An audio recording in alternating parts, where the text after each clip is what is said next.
Shalom. Mari kita kembali ke dalam perenungan firman Tuhan. Bagaimana kita dalam hidup ini, saudara-saudara, terus memiliki visi-visi yang besar dan mencapai impian atau janji-janji akan hal-hal yang terbaik yang Allah sediakan buat hidup kita. Mari kita berdoa sejenak. Terima kasih Bapa, Engkau sumber dari segala pengetahuan hikmat yang memberikan kami Roh Kudus-Mu untuk mengenal Engkau dengan baik dan benar melalui kebenaran-kebenaran firman-Mu dan setiap apa yang kami alami di hidup. Terima kasih Tuhan, berfirmanlah, kami selalu terbuka di dalam nama Yesus. Amin. Saudara-saudara yang saya kasihi dan yang sangat disayang oleh Tuhan Yesus Kristus, renungan kita kali ini dalam firman Tuhan, saya baca di Markus pasal yang ke-8 ayat yang ke-18. Ini masih terkait dengan apa yang kita renungkan kemarin tentang mata. Kalau kemarin dikatakan mata itu adalah pelita tubuh, ya, berbicara tentang visi rohani. Markus berkata, kamu mempunyai mata, tidakkah kamu melihat? Dan kamu mempunyai telinga, tidakkah kamu mendengar? Tidakkah kamu ingat lagi? Nah, saudara-saudara yang saya kasihi di dalam Tuhan Yesus, betapa pentingnya untuk senantiasa menampilkan sesuatu di depan mata dan didengar oleh telinga juga, dan yang kemudian itu yang terolah di dalam diri kita yang kita belajar kemarin. Lalu kemudian itu yang apa yang tampak di dalam itu yang akan terjadi di luar. Nah, ada seorang yang berkata seperti ini, saudara. Dia sakit lalu dia berkata bahwa ya ini udah keturunan. Karena kakek saya dulu, nenek saya dulu kanker. Lalu om saya juga dan bapak saya meninggal karena kanker. Nah, dari dulu saya sudah menyiapkan diri, tapi ya toh tetap saya juga kena kanker. Nah, dia berkata bahwa ini sudah keturunan lah, katakan demikian. Ya, dia berkata seperti itu, bahwa diagnosa dokter sudah jelas dia kanker. Nah, mungkin bukan hanya orang ini yang saya temui dalam pelayanan, saudara, yang berkata demikian. Dan mungkin orang akan berpikir bahwa dia menderita diabetes karena tidak punya iman. Bukan. Imannya bekerja cukup baik, saudara-saudara. Ya. Tetapi tahukah saudara bahwa iman Anda dapat berfungsi secara negatif juga semudah dia berfungsi secara positif. Ya. Kalau keluarga Anda memiliki sejarah panjang dalam penyakit, kemungkinan akan membangkitkan keyakinan iman di dalam diri saudara bahwa akan terjadi hal yang sama dengan diri saudara.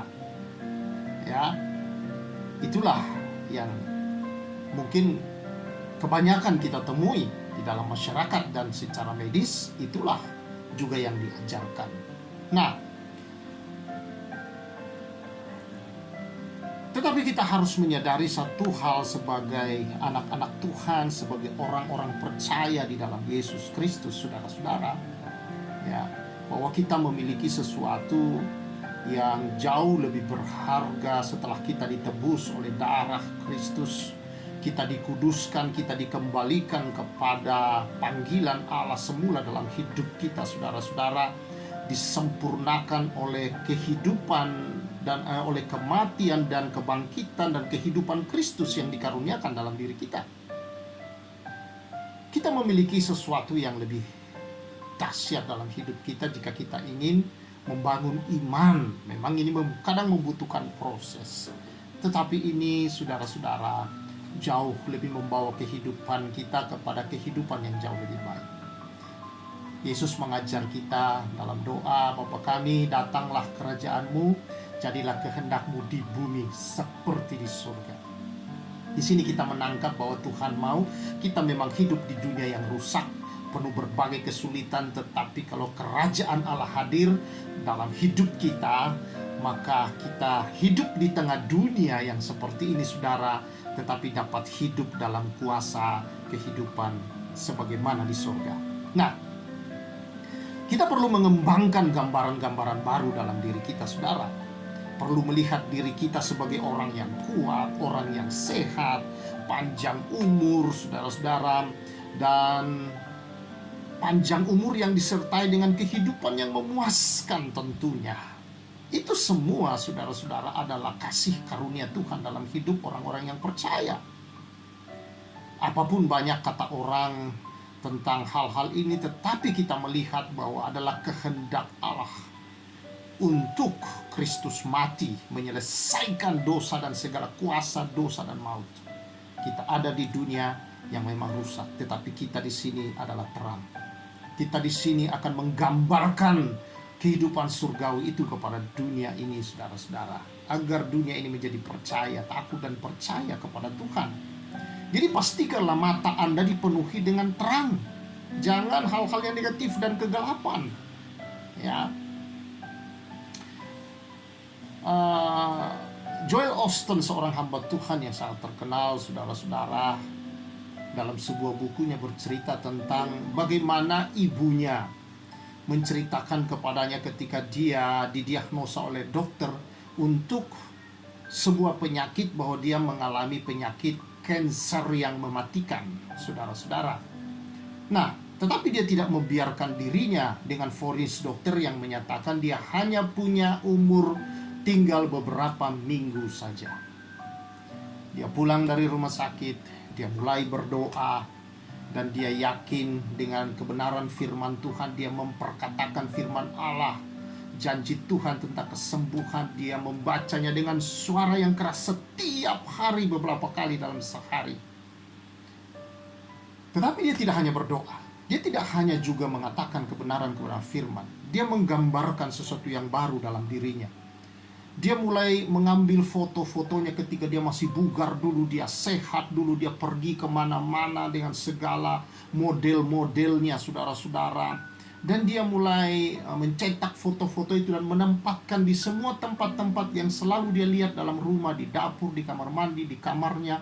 Dia memasang semua gambar-gambar yang dia berbahagia. Foto-foto pernikahan yang penuh sukacita dia letakkan di dalam kamarnya, dia letakkan di setiap tempat yang biasa dia berada.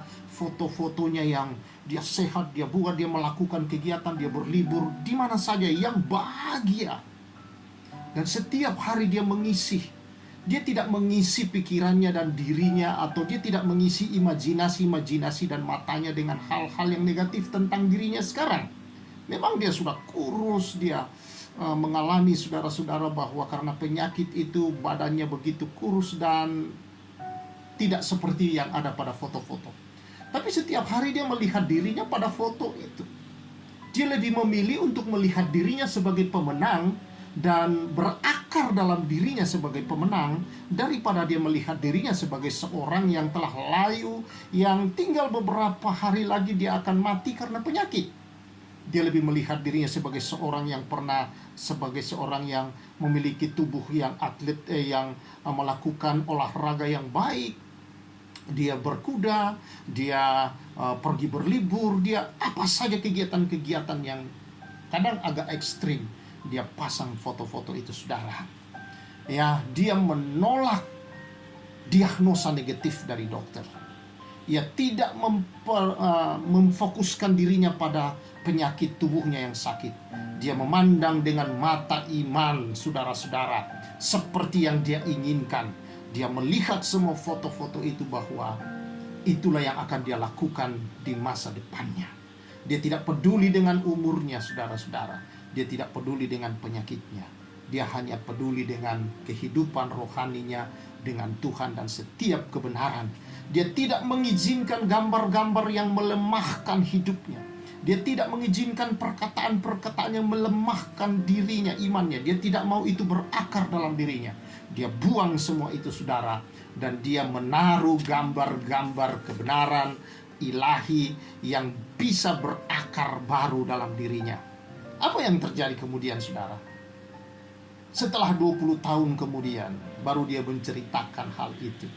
Dia sudah melewati hari-hari yang tinggal berapa hari umurnya ditetapkan dokter. Dia telah hidup berpuluh-puluh tahun lagi, dan semua hal-hal yang dia impikan menjadi hal yang bisa dia capai. Tentunya dengan iman kepada Allah dalam doa dan terus memperkatakan firman Allah dan memandang dirinya sebagaimana mestinya, seperti Allah menghendaki yang dia terjadi dalam dirinya. Saudara-saudara yang saya kasih, sahabat-sahabat Kristus, kekasih-kekasih Yesus yang sangat disayangi oleh Bapa di surga, anak-anak Bapa, jangan biarkan saudara-saudara gambar-gambar yang ada di dinding-dinding pikiran dan hati dan imajinasi Anda adalah gambar-gambar yang negatif tentang apapun juga.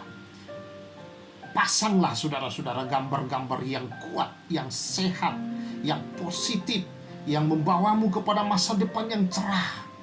Jangan biarkan saudara-saudara iblis membawa engkau terjun ke bawah. Tapi lihatlah gambar-gambar dirimu di dalam Allah yang telah memuliakan dan menghargai engkau. Terbang tinggi saudara-saudara dalam kehidupan, menggapai impian-impian yang terbaik. Saya percaya saudara-saudara, Allah senantiasa beserta dengan kita dan tidak pernah sekali-kali meninggalkan dan membiarkan saudara. Walaupun mungkin saudara sekarang ini dalam situasi yang mungkin menurut saudara tidaklah mungkin mencapai itu semua. Tetapi bersama dengan Tuhan kita akan melakukan perkara-perkara yang besar. Mulailah hari ini di atas meja-meja kerjamu. Ada orang-orang yang hanya pasang foto-foto keluarga yang ya tidak salah kita pasang foto orang tua yang sudah meninggal atau apa. Tetapi janganlah taruh di tempat yang selalu saudara lihat dan saudara terkenang dan selalu merasa sedih. Itu bisa digunakan iblis untuk hal itu. Mungkin saudara bisa taruh dalam album, diamkan di sana, ya sekali-sekali kapan saudara buka album dan saudara lihat, itu tidak menjadi masalah. Supaya dia tidak mendatangkan sesuatu yang membuat saudara selalu hanya mengenang masa lalu, tetapi dalam kesedihan, bukan dalam satu harapan dan sukacita yang besar akan masa depanmu. Karena itu saudara-saudara, pasang foto-foto keluarga yang kita berbahagia bersama suami, anak-anak, apa saja yang terbaik yang kau harapkan untuk hari-hari depanmu. Bagaimana engkau punya tubuh yang sehat, bagaimana engkau punya tubuh yang kuat, engkau bergembira, engkau melayani Tuhan, keluargamu melayani Tuhan, keluargamu menyembah Tuhan, keluargamu adalah anak-anak berbahagia, diberkati oleh Tuhan dengan masa depan yang terbaik. Tidak ada yang mustahil di dalam Tuhan, saudara. Kalau kita berjalan bersama dengan Tuhan, Tuhan adalah kekuatan kita. Kalau Tuhan di pihak kita, siapakah lawan kita? Apakah kesulitan? Apakah penyakit? Apakah kekurangan-kekurangan dan berbagai hal kelemahan dalam hidup ini? Tidak. Tidak ada yang bisa memisahkan saudara dan saya dari kasih Allah. Karena itu saudara, lihatlah. Tidakkah kamu melihat? Tidakkah kamu punya telinga mendengar? Dan tidakkah kamu ingat bagaimana Kristus telah mati menebus saudara dari semua maut itu dan membawa saudara ke dalam satu kehidupan yang diberkati oleh Allah. Kiranya kebenaran ini saudara-saudara mulai membawa kita untuk punya gambar diri yang jauh lebih baik. Jangan tertambat di suatu tempat, tetapi saudara-saudara mulailah lihat dirimu, menaklukkan kecanduan-kecanduan yang ada padamu. Gambarkanlah dirimu mendapatkan promosi yang besar. Gambarkanlah dirimu buat tahun ini engkau mendapatkan tempat yang terbaik, pendapatan yang terbaik, dan semua yang terbaik bagi kemuliaan nama Bapa di surga. Kiranya kebenaran ini menyertai dan memberkati saudara semua, keluarga besar Rema yang dikasihi oleh Tuhan Yesus Kristus. Mari kita berdoa. Bapa, tolong kami. Aku berdoa untuk menanggalkan gambaran-gambaran negatif dalam pikiran, dalam diri kami. Menggantikan semua dengan foto-foto yang penuh iman, kenangan-kenangan yang terbaik, gambaran pengharapan masa depan yang luar biasa. Kami percaya Tuhan, Engkau ingin kami membesarkan visi kami, memperluas cakrawala dan memiliki kehidupan yang kekal, yang berarti ya Tuhan, bagi kemuliaan-Mu, bagi diri kami, keluarga kami, dan bagi masa depan kami, dan bagi orang-orang lain di sekeliling kami dan dalam hidup ini. Di dalam nama Tuhan Yesus kami bersyukur. Amin. Tuhan memberkati saudara-saudara semua. Kiranya kebenaran ini terus membawa kita untuk hidup senantiasa sebagai orang-orang yang telah ditebus, hidup dalam sukacita apapun terjadi, kita tetap memandang kepada Yesus yang telah memberikan visi yang besar. Tuhan memberkati kita semua. Saya Pastor Samuel menyampaikan salam restorasi.